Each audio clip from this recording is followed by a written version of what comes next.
What's up, class? Evans here. Hopefully you've got all your measurements and you're ready to make this on OnShape. And maybe if you watch this, you might realize you need to collect a few more measurements, and that's great too. So you should start, of course, with a general overlook, that rectangular box. That should definitely be your starting point. And your second point should be making some sort of sketch where you can see the top of this thing. Um, Kind of zoom in here.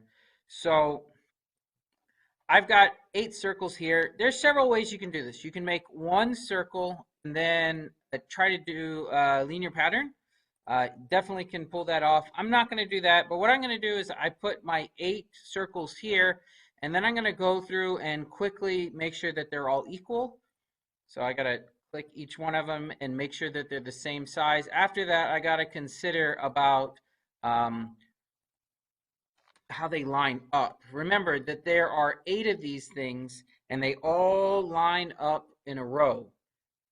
They're all horizontal to each other and they're all vertical in their rows. So I want to come through and do that. So I want to make sure that these are horizontal to each other.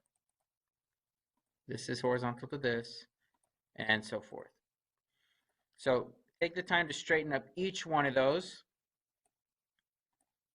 You could do the rectangular pattern, and it's completely up to you how you want to approach it. This is the approach that I'm going to take, and then I got to make sure that they're all vertical to each other.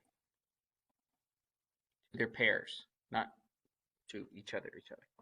Now, I put a dimension showing to the edge, and if you don't know how to do that, you just click on the edge of the circle, not the center, but the edge, and then the edge of here. And that's really easy to do. And the next thing you need is you are able to measure from here to here. So whatever number you get that, type in that measurement. Of course, that's not the right number. And then you also need to put in your measurements from here to here. That's not it, but you know, whatever you got. And then you need to come through and get each one of these. And whatever measurement you got for those, make sure to put that down. And then you got to put the measurements from the side. And then you should be done. Just make sure that you get your right numbers in. And once you got all that done, then you can move on to the next step. So once you got them lined up, then you want to extrude them, which I'm sure you can do without me. Which brings you to the last step, which is to hollow it out. Well, the last step for the main look. So you got to come and use this shell feature here.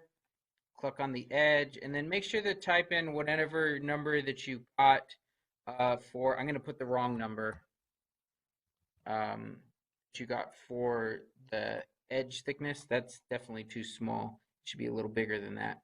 But by doing that, you can see that it creates those circles that you can see on the inside of the Lego. Now you need to go in and add those 3 hollow cylinders, and the wall, and the little tiny rib edges.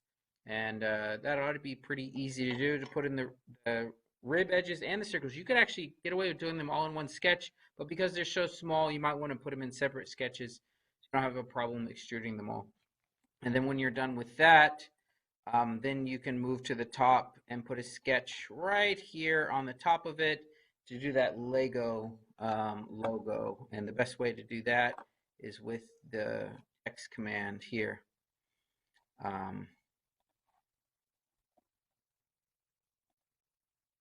Something like that, and then you type in Lego, and there should be a way to make it italics. Yeah. And you should be able to rotate it somehow. You can change its size and location. Transform.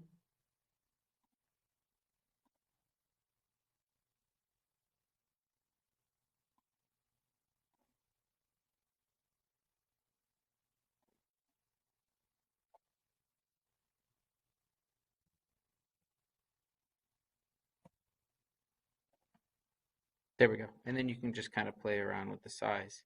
and get it where you need. If yours isn't coming in and doesn't need to be like configured, it's probably fine. It's just the way I set mine up.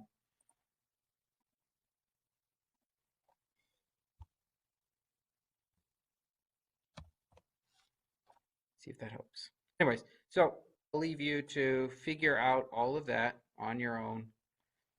You've got it. Just play around with the sizing and get your stuff done. And if you have any trouble, just call on me and I will gladly help you so that you can produce this part. And have any questions, let me know. Issues with measurement, any of it. And be sure, once you're done, to move on to making your drawing page, because that's the most point of this assignment, is to get those drawings with their dimensions correctly put. So once you're done with making your part, make sure to send me a link so I can check it out. And I can also check it at your desk. Thanks. Bye.